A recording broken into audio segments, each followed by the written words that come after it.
Programa Constru Business. Constru Business. Oferecimento Engie Plus Construtora e Incorporadora.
Olá, estamos começando mais um programa Constru Business. Muito obrigado pela sua audiência. No programa de hoje vamos falar sobre ações na Câmara de Santos e direito tributário. Nossos convidados, Bruno Orlandi, vereador de Santos, e Galderize Fernandes Teles, advogado tributarista, juiz do Tribunal de Impostos e Taxas do Estado de São Paulo. Muito obrigado pela presença. Bruno, como você avalia o resultado das eleições para deputados federais e estaduais? Barroso, uma alegria estar aqui no programa, uma satisfação enorme esse convite, estar aqui podendo falar um pouquinho do nosso trabalho e da política aqui na cidade, na Baixada Santista. Eu avalio positivamente, eu acho que nós tivemos um crescimento, um número maior de deputados federais agora representam a nossa cidade e a Baixada no Congresso Nacional. No âmbito estadual, nós sabemos que o Estado de São Paulo vem numa crescente e precisa continuar avançando. Então, representantes do Estado de São Paulo na Assembleia Legislativa também fazem uma diferença para que a nossa cidade possa continuar na vanguarda de todos esses acontecimentos. Qual a sua visão da importância, do pessoal da região, do povo da região, votar nos candidatos da região? Quando a gente tem candidatos da região sendo eleitos aqui na região, nós estamos colocando representantes ali que conhecem e podem lutar para melhorar os nossos desafios. Então é importantíssimo que os eleitores, os munícipes aqui da nossa cidade de Santos e na Baixada Santista deem força e façam eleger aqueles representantes da região, porque com isso nós teremos muito mais força para evoluir toda a nossa cidade e nossa região da Baixada Santista. Sem contar, Bruno, que a gente pode cobrar, que a gente encontra esse representante nos restaurantes, na praia, nos eventos, né? Exatamente. E a gente pode cobrar, pode dar opinião, né, sobre... Tem que cobrar aquele que está ali para fiscalizar e para nos representar. Esse é o caminho. Isso mesmo. Ô, Teles, tudo bem? Tudo bem. Teles, como é que estrutura e as atribuições do Tribunal de Impostos e Taxas? Olha, primeiramente queria agradecer aqui o convite, a oportunidade de estar aqui com o representante do Poder Municipal. Nós não temos uma cultura de falar para o jovem advogado que existe uma oportunidade dele trabalhar e desenvolver fora do contencioso judicial. Você sabe qual é hoje o congestionamento que nós temos contencioso judicial no Brasil? Mais de 90%. Sabe o que isso quer dizer? Um juiz hoje, ele recebe 100 processos por dia. Sabe quanto eles têm capacidade de julgar? 8. Em quanto tempo isso vai ser resolvido? Nunca. Nós estamos em um círculo vicioso, determinados a um insucesso. E o contencioso tributário, que é o Tribunal Administrativo, no caso o TIT é o maior de todos os estados, porque nós temos um estado muito pujante, com a força econômica, estamos falando aqui dos representantes no âmbito legislativo, muito forte. Mas nós temos aqui o Conselho também Municipal em Santos, que julga ISS. Nós temos o CARF, que está na mídia todo dia julgando bilhões das maiores empresas do Brasil. Tudo isso que é julgado no contencioso administrativo pode evitar de ser levado ao contencioso judicial. E por pessoas que têm a sensibilidade do dia a dia, como estavam falando aqui da importância de ter o deputado da cidade. Aquele julgador que sabe o que é a construção civil, que sabe quais são os percalços de uma cobrança de ISS complementar. E não aquele juiz que, por mais capacidade que tenha, por mais qualidade que tenha, não vai ter a sensibilidade de realizar essa análise de uma maneira tão específica. Então, a estrutura do Tribunal de Impostos e Taxas, nós temos hoje 10 câmaras ordinárias, em segunda instância, da qual participo de uma dessas câmaras, a quinta. Temos uma estrutura de Câmara Superior, que unifica o entendimento, e temos várias delegacias, inclusive uma aqui em Santos. Então, é uma oportunidade, inclusive, de trazer uma mensagem. O Tribunal Administrativo, em qualquer esfera, ele é importante, inclusive, para o sistema de jurisdição, para a gente diminuir essa loucura que é o congestionamento judicial. Parabenizar aqui o doutor Teles pelo trabalho desenvolvido. O Tribunal de Impostos e Taxas é uma grande referência no estado de São Paulo, porque traz uma economia significativa, você tem uma celeridade também muito proveitosa para o empresário e para aqueles que querem fazer um trabalho bem feito, porque você acaba resolvendo no âmbito administrativo celeumas maiores que poderiam ser judicializadas, trazendo uma insegurança jurídica muito grande, porque demora a ser resultado, é dinheiro do investidor, é dinheiro do empresário. Então, ações como essa fazem toda a diferença. Então, quero registrar aqui, por favor, mande nosso abraço ao presidente do tribunal, porque, de fato, o trabalho que vocês desenvolvem é fantástico para todos nós paulistas. Nós temos as duas facetas, né? Tudo aquilo que é resolvido no Tribunal Administrativo, ou aquilo que é levado para o judicial, mas com a qualidade melhor. Já vai meio que pacificado, meio, né? Adiantado, pelo menos. Muito. E os julgamentos administrativos servem muito de baliza para os julgamentos judiciais. Com certeza. Isso aí, muito bom, excelente. Eu, pelo menos, não sabia, estou aprendendo mais uma com o nosso programa, né? Ô, Bruno, como o seu gabinete atua no acolhimento aí das demandas dos munícipes? Vocês têm assessor, tem um escritório na própria Câmara, na própria Prefeitura, como funciona? Vamos lá, Barroso. Na verdade, a gente tenta atuar de todas as maneiras possíveis. A gente tem o gabinete na Câmara Municipal, que está sempre aberto a todos os munícipes. A fiscalização em loco. Essa semana, por exemplo, eu estava indo almoçar no centro da cidade e aproveitei para, no caminho, já fiscalizar a segunda fase de obras do VLT. Então, o tempo todo em loco na rua, verificando as demandas, visitando entidades, entendendo as dificuldades, inclusive, do terceiro setor. Todos aqueles que queiram nos contatar, é só entrar diretamente na internet. Você digitar no Google, você vai encontrar o nosso site, você vai encontrar o Instagram, você vai encontrar o Facebook, e em todas as ferramentas digitais você consegue nos contatar. Atrás dessas ferramentas existe um assessor de imprensa, existe um assessor legislativo que vai recolher essas demandas todas, transformar em requerimento, indicações, ou eventualmente, se for o caso, inclusive convidando esse munícipe para ir até o gabinete para que a gente possa entender com mais especificismo qual é a sua demanda, qual é a sua dificuldade, que a gente possa resolver de maneira coletiva em prol do bem comum.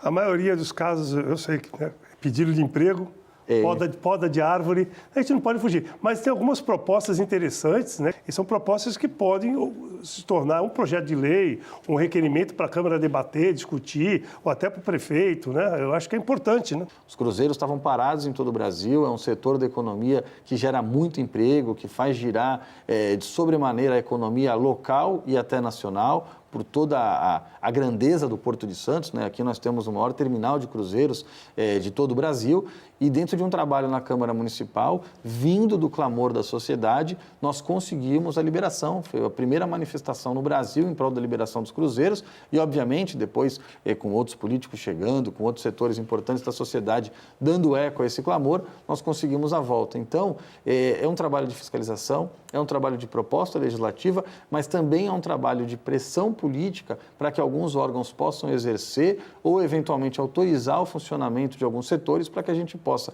ter uma economia pujante, ter uma geração de emprego sim, e aí, de maneira indireta, auxiliar aquele que está desempregado, para que a gente possa ter um crescimento maior da nossa cidade.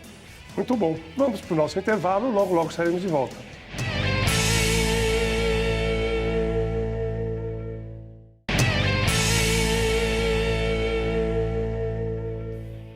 Estamos de volta para o segundo bloco do programa Constru Business. Hoje temos como convidados Bruno Orlandi, vereador de Santos, e Calderize Fernandes Teles, advogado tributarista e juiz do Tribunal de Impostos e Taxas do Estado de São Paulo. Estamos falando sobre ações da Câmara Municipal de Santos e direito tributário. Teles, de acordo com as alternativas que existem hoje, quais as vantagens e desvantagens dos regimes de tributações, principalmente para as construtoras? Bem, falar de tributo hoje é você falar de precificação. Não há possibilidade de você atuar no mercado sem pensar na carga tributária que você possui. Tanto é que a cada ano eleitoral que nós temos, a cada período, a reforma tributária é um dos grandes pontos. Como vamos ter dinheiro para fazer os investimentos que cada um dos pontos de vista inserem, se não na economia e na reforma tributária? Não tem como. Então, pensar hoje em ter um negócio é você ter conhecimento da sua carga tributária. E o conhecimento da sua carga tributária ela é volátil. A empresa, ela é inserida, o seu programa tem 4 anos, certamente a forma que você teve no primeiro ano e a forma que você tem no 4º ano já mudou. A incorporação, o crescimento, aonde você tem a possibilidade de reverberar a sua voz, cresceu. A mesma situação acontece com a empresa. Muito natural você começar uma empresa e vir para um Simples Nacional, onde você tem um limite ali aproximadamente R$400 mil para fazer tipo de arrecadação e fica naquela amoldação de Simples Nacional. Mas vai chegar um momento que o Simples Nacional não vai te atender. Você vai precisar pensar em uma outra estrutura, porque seu crescimento é outro, o seu mercado é outro e você não consegue mais ser abarcado. Temos então 2 outros tipos de regimes, lucro presumido e lucro real. O lucro presumido você não tem uma possibilidade de fazer créditos e débitos, já no lucro real você tem. Então tem que tirar uma foto, tem que se analisar e verifica o que é que vale a pena. Então o melhor não existe de uma maneira geral. O melhor, ele é individualizado de acordo com cada necessidade. E essa necessidade e realidade tem que ser verificada caso a caso. Muito bom. No caso, a nossa construtora e algumas que eu conheço aqui trabalham com lucro presumido. Talvez pela facilidade de informação. A gente paga o tributo e tem que fazer menos... menos documentos, talvez, né? Verdade. Tem que provar menos o lucro. Você paga, entrou o capital, você paga... Não tem questionamento. Verdade. Ou seja, as suas despesas não geram crédito e você tem um imposto de renda que não gera dedução. Porque se você está no lucro real, você pode passar o ano inteiro sem pagar nada de imposto de renda e contribuição social sobre o lucro líquido, porque a sua empresa deu prejuízo fiscal. E prejuízo fiscal não quer dizer prejuízo financeiro. Para quem tem patrimônio de afetação, né? Então, é uma economia enorme. Você está falando de uma obra com VGV de 100 milhões, nós estamos falando em 3 milhões. Uma obra de VGV de 200, estamos falando em 6 milhões. Quer dizer, é uma coisa que tem que ser analisada com critério pelo contador e com o escritório da advocacia para dar o suporte, né? Perfeito. Você está falando de uma linha. Quantas linhas a gente pode identificar hoje que você tem no lucro presumido e que você não pode tomar de proveito? Mas é caso a caso. Não quer dizer que toda empresa que migrar para o lucro real vai ter um tratamento melhor. Tem que realmente ser verificado. O ponto que eu acho que vale a pena a gente deixar aqui para o segmento é que a acomodação de uma escrituração mais simplória, como é o lucro presumido, ela não quer dizer o melhor regime de tributação. Claro. Então é preciso abrir o horizonte e realmente ir à vírgula de quanto isso representa no final do mês. Isso mesmo. O Bruno, qual lei de uso e ocupação de solo, assim, que envolve o nosso segmento, tem um arquiteto, inclusive já veio no nosso programa polemizando, dizendo que os pobres vão ficar mais pobres e que os ricos vão ficar mais ricos, porque vão poder comprar, através de outorga, construção em determinados lugares. Eu queria que você falasse, não especificamente da lei, mas como está o andamento na Câmara? Já teve alguma votação? Como é que está esse andamento? Vamos lá, Barroso, não teve ainda nenhuma votação na Câmara, tá? A lei de uso e ocupação do solo, ela é sempre uma lei muito esperada, né, pelos construtores, pela população de maneira geral, tanto que, para que ela seja realizada, nós já fizemos, antes mesmo de ir à votação na Câmara, 4 audiências públicas. A última agora nós realizamos em junho de 2000, em junho iniciou-se de 22, a última foi agora em outubro, no início do mês, e o objetivo é que a gente possa discutir junto à população os avanços da lei de ocupação do solo. É uma lei que está ali para ser bom para o cidadão.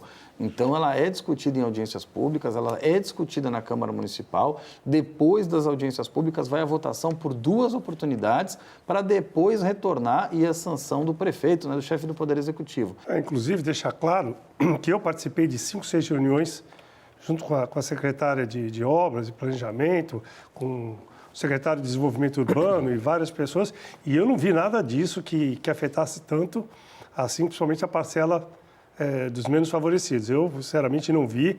O que a gente conversou muito foi o ajuste dos problemas de interpretação dos projetos, né? No micro, pelo menos, né? Eu não sei se foi feita alguma alteração, mas, no meu ponto de vista, eu não vi nada que afetasse esse segmento e nenhum benefício para os empresários para poder pagar, mas é o que estão falando aí, de forma, na minha opinião, sem muito sentido, né?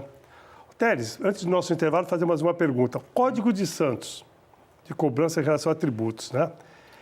ISS. Queria que você falasse um pouquinho de ISS da Constituição Civil aqui se está alinhado com o que determina aí o artigo 148 do Código Tributário.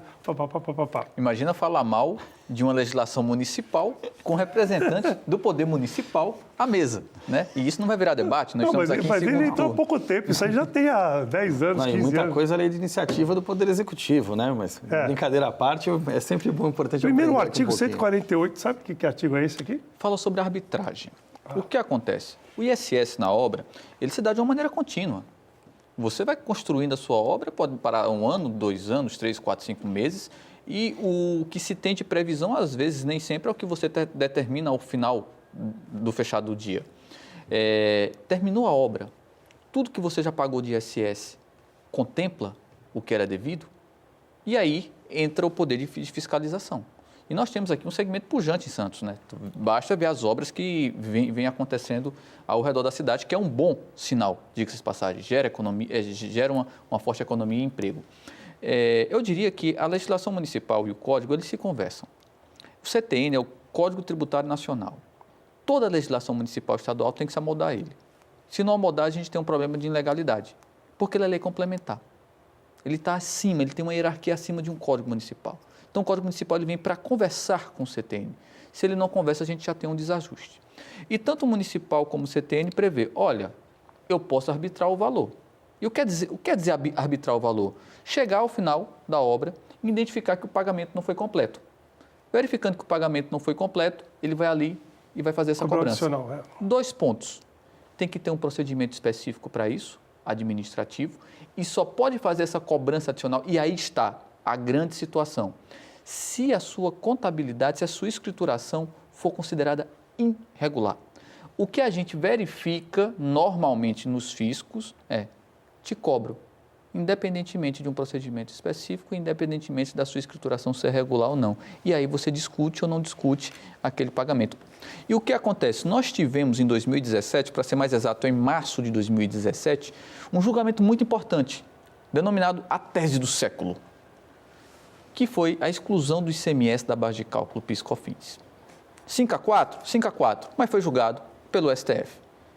E em abril de 2021, determinou esse julgamento. Se você retira o ICMS, por que você não retira o ISS? Pacificado não está. Esse julgamento ele veio num período virtual, porque estávamos tendo julgamentos virtuais, estava empatado. À época, o presidente tem um voto favorável e poderia terminar ali o julgamento, mas ele pediu destaque do caso. O que quer dizer destaque do caso? Vamos retirar da pauta virtual e vamos para a pauta presencial. Está para acontecer a qualquer momento e adianto, é uma tese importante que quem não ingressou ainda deveria ingressar, porque certamente vai ter modulação de efeitos. Que resumindo aqui o nosso tempo para ir para o intervalo, acredito, modulação de efeito é quem ingressou com a discussão tem direito a repetir os últimos 5 anos, a recuperar os últimos 5 anos. Mas ingressou antes de sair a decisão? A decisão ainda não saiu. Então, tem que entrar antes. Tem que entrar antes. E antes é agora. Quem ingressar depois, possivelmente só tem direito a esse período futuro, esquecendo todo o passado. 5 anos. Pacificado não está, mas é um bom caminho. Ótima dica, ótima dica. Nós vamos pular o intervalo e vamos direto, viu? Ô Bruno, o que precisa ser feito na sua ótica para voltar a desenvolver o centro de Santos? Marroso, esse é uma visão muito peculiar minha. Eu acredito que nós temos... Vim até falando outro dia, peguei um motorista de aplicativo aqui, está pegando um transporte até aqui, e conversando com ele sobre o centro de Santos, muito foi falado sobre a questão cultural e a questão turística. Quando a gente fala na cidade de Santos, é uma cidade que tem uma história em todos os cantos. A gente fala da Bolsa do Café, da Carlos Zé Bonifácio, do Porto de Santos, enfim, do próprio Monte Serrat. Nós temos inúmeras estruturas aqui vinculadas ao turismo. E o turismo tem uma relação muito estreita com a área cultural. Qual é a grande vantagem? Investir no centro de Santos através do turismo. E como é que isso funcionaria na prática? Já existem trabalhos no governo federal, e eu luto muito por isso, uma das bandeiras que defendo, que a nossa temporada de cruzeiros aconteça o ano inteiro. E não pontualmente só na temporada de verão. Por quê? Porque a gente tem um litoral muito extenso aqui na costa brasileira, onde você tem sol o ano inteiro. Então, os navios de cruzeiro poderiam tranquilamente funcionar o ano inteiro no Brasil. E isso faria com que inúmeros turistas viessem para cá durante todo o ano. Então, para começar, o centro de Santos teria que ter um trabalho voltado à área turística todo o ano. Por outro lado, eu vejo com muito bons olhos incentivo fiscal para que universidades fiquem no centro de Santos. Por quê? Uma universidade aqui de Santos chega a ter 10 mil alunos. 10 mil alunos que se renovam a cada 5 anos no máximo. Quando a gente fala de 10 mil alunos frequentando determinada localidade todo dia, a gente tem incremento de restaurantes, de bares, de motoristas de aplicativo, de táxi, de transporte público. Você faz girar a economia local. Então, você leva nova vida àquela localidade. Lógico que habitações são importantes. A gente sabe que falta espaço físico no município para construção. Mas eu trabalharia com esses 3 pilares: turismo, universidades, trazendo mais público e, obviamente, com incentivos para que vão até lá, e também com a construção civil, com novas habitações. Se a gente conseguir esse tripé, eu creio que o centro de Santos possa ser revitalizado e trazer cada vez mais pessoas e vida a essa localização. Muito bom. Ted, vamos ver se em 1 minuto você consegue explicar para a gente, né? A tabela de mão de obra do custo da construção civil, do CUB, né?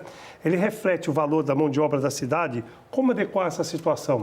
Existe uma tabela regional, né? O Sindusconto conta uma tabela de mão de obra e materiais que formam o CUB, custo unitário básico da construção civil. Então, a gente queria saber se ela se reflete, se ela representa o valor praticado em Santos e o que é possível ser feito. Vamos lá, 1 minuto. Toda padronização ela é um desafio, porque quando a gente padroniza, a gente tem que levar em consideração as diferenças. Construir no centro não é a mesma coisa de construir perto da orla de Santos, onde você tem ali um problema difícil, quando você tem marés mais altas aqui, a água até chegar a atingir regiões ali subterrâneas de garagens. O valor de você construir numa área que tem mangue, Santos é quase a pizza da Itália, né? Porque muitos prédios aqui inclinados, né? Eu fiquei até admirado com a arquitetura que nós temos aqui, peculiar, né? Para dizer assim, mas segura, porque o solo é diferente. Nós temos ali uma expertise e um grau de necessidade de gasto diferente. Não é o mesmo valor. Então, está adequado? Dificilmente estará, porque cada região tem a sua peculiaridade de construção. A expertise dos profissionais serão diferenciadas. O que é que a gente pode fazer? E aí fica um outro ponto para terminar o meu minuto. Verificar se ao final, você precisando, claro, laudado, perícia, CREA, engenharia, se você verificar um descompasso, requerer essa diferença, para que o valor seja em cima do valor efetivo e não do valor estipulado. Toda estipulação ela é uma presunção. A presunção ela pode se confirmar ou ela pode ser infirmada. E para isso a gente tem que levar em considerações as características específicas de cada um e ter o conteúdo probatório específico. Muito bom, bem esclarecedor. Chegamos ao final do nosso programa com uma série de perguntas aí para fazer. Quero muito agradecer ao Bruno, ao Teles pela presença. Quero agradecer a audiência aí do nosso telespectador e dizer que na próxima semana estaremos de volta, se Deus quiser. Grande abraço e até lá.